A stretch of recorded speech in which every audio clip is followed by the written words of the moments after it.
Hello guys, welcome to my channel. और आज हम जा रहे हैं त्र्यंबकेश्वर दर्शन के लिए। और मैं आज बहुत ही खुश हूँ क्योंकि हम बहुत टाइम से प्रोग्राम बना रहे थे लेकिन हो ही नहीं पा रहा था। तो फाइनली आज हमें मौका मिला है त्र्यंबकेश्वर दर्शन का। हम सापुतारा से गए थे तो हमें बहुत ज़्यादा टाइम नहीं लगा, 2.5 आवर्स में हम लगभग पहुँच गए। और अभी हमें त्रिम्बक दिख गया है और हम ढूंढ रहे हैं पार्किंग। तो फाइनली हमें पार्किंग मिल गई और पार्किंग में बहुत लंबी लाइन थी तो हमें थोड़ा सा वेट करना पड़ा। और पार्किंग करने के बाद हम जा रहे हैं मंदिर की ओर, जो बहुत ज़्यादा दूर नहीं है, हार्डली 100 मीटर्स दूर है। तो ये हमें बहुत सारे लोग दिख गए जो वहाँ पे टीका लगा रहे थे। तो फाइनली बहुत सुंदर सुंदर डिज़ाइन थी उनके पास, तो ये हमें बहुत अच्छी लगी तो हम सब ने लगवाया टीका। और अब हम निकल पड़े मंदिर की ओर।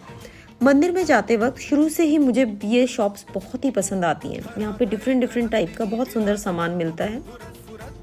तो यहाँ पे भी आप देख सकते हैं बहुत सारा सामान है, नॉट ओनली प्रसाद और मालाएं पर और भी बहुत सारे विंड चाइम्स और कपड़े, बहुत सारे श्लोक लिखे हुए कपड़े भी यहाँ पे मिल रहे थे, बहुत सारी ज्वेलरी मिल रही थी।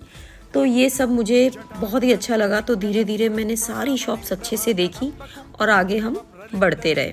बहुत ज़्यादा पार्किंग से मंदिर दूर नहीं है, 200 मीटर्स आपको बस चलना पड़ता है। तो आप चाहें तो यहाँ पे शॉपिंग भी कर सकते हैं, लेकिन हमने सिर्फ प्रसाद लिया और हमने सोचा हम सब आने के बाद लेंगे। तो फाइनली हमें आफ्टर सम टाइम मंदिर दिख गया और मंदिर दिखने के बाद हम ढूंढने लगे कि लाइन में कहाँ से जाना है। तो फाइनली हमें एक लाइन दिखी। हम उस लाइन में जब चलने लगे तो यहाँ पे बहुत सारे प्रसाद और फूल की शॉप्स थी। हमें नहीं पता था, पहले भी थी बाद में भी थी, लेकिन हमने यहाँ से ले लिया और हम लग गए एक लाइन में। हमें इनिशियली नहीं पता था, लेकिन फाइनली बाद में हमें पता लगा कि यहाँ पे 2 टाइप की लाइन्स हैं, एक है फ्री वाली लाइन और एक है 200 वाली लाइन्स। और हम जिस लाइन में लगे थे वो थी 200 रुपीज़ वाली लाइन। तो हमने सोचा चलो इसी में चलते हैं, लेकिन थोड़ी देर बाद हमें लगने लगा कि फ्री वाली लाइन तो बहुत ही जल्दी जा रही है और हमारी लाइन क्यों नहीं चल रही है। तो हम सब हैरान परेशान थे। फाइनली हमारी भी लाइन चलने लगी और हमें लगा था बस अब तो हम आधा घंटे में लगभग दर्शन कर ही लेंगे, लेकिन लाइन इतनी ज़्यादा लंबी थी गाइस कि हमें 3-4 घंटे लग गए आगे तक बढ़ने में। और फाइनली 4 घंटे बाद हमें जाके मंदिर दिखाई दिया। लेकिन लाइन में आपको बहुत ज़्यादा परेशानी नहीं होती क्योंकि हर जगह बेंचेस लगी हुई हैं, तो जितनी लंबी भी लाइन है आप बेंचेस पे आराम से बैठ सकते हैं। तो फाइनली हमें हो गए मंदिर के दर्शन, लेकिन मंदिर में जाने के लिए भी अभी बहुत टाइम था, बहुत लंबी लाइन थी। तो फाइनली हम अपना वेट करने लगे कि कब हमारा नंबर आएगा। तो मैं आपको बता दूं, त्र्यंबकेश्वर जो नाम है वो इसलिए है क्योंकि यहाँ पे शिवलिंग के रूप में ब्रह्मा विष्णु महेश तीनों विराजमान हैं। लेकिन शिवलिंग जो है वो बहुत डीप डाउन अंदर है, तो शिव जी को मुकुट पहनाया जाता है। सिर्फ मंडे के दिन एक स्वर्णिम मुकुट पहनाया जाता है। तो अगर आपको वो देखना है तो आपको मंडे को शाम को ही दर्शन करने पड़ेंगे। मंदिर के अंदर वीडियो बनाना अलाउड नहीं था, वीडियोज़ या फोटोज़। तो फाइनली हमने अंदर दर्शन किए, दर्शन बहुत ही अच्छे से हुए और हम आ गए यहाँ बाहर आप जो भी चाहे फ़ोटोज़ वीडियोज़ बना सकते हैं। तो हमने भी यहाँ पे बहुत सारी हमारी पिक्चर्स क्लिक की और हम आ गए मंदिर के बाहर। और जैसे ही हम बाहर आए हमें दिखे ये गरम गरम भजिए और समोसे। तो हमने जल्दी से खाए क्योंकि हमें नहीं पता था इतना लंबा टाइम लगेगा। 5.5 घंटे में हम दर्शन करके बाहर निकले।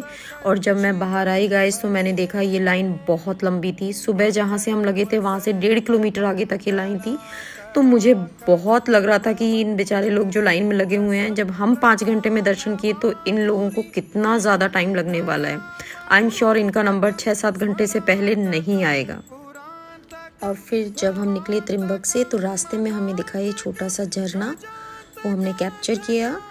और हमें जाना था सापुतारा वापस, और सापुतारा पहाड़ी एरिया है तो वहाँ बहुत जल्दी अंधेरा हो जाता है। रास्ते में बारिश भी बहुत ज़्यादा शुरू हो गई थी तो हम जल्दी से निकल पड़े। हमने कहीं भी रास्ते में हम नहीं रुके क्योंकि हमें जल्दी से जल्दी सापुतारा पहुँचना था और हम थोड़ा लेट हो गए थे निकलने में। हमें नहीं पता था इतना टाइम लगेगा दर्शन करने में। तो फाइनली हमें पार्किंग में आने के बाद ये पता लगा कि एक 1,500 रुपये की भी लाइन होती है 1500 की, जिसमें आपको डायरेक्ट दर्शन करने को मिल जाते हैं। उसमें हार्डली आपका हाफ एन आवर में दर्शन हो जाता है। वो हमें इनिशियली पता नहीं था, तो लेकिन कोई बात नहीं, हमने किया अच्छे से दर्शन। Bye bye, thank you so much for watching my videos. I hope आपको ये पसंद आई होगी। Don't forget to like and subscribe my channel.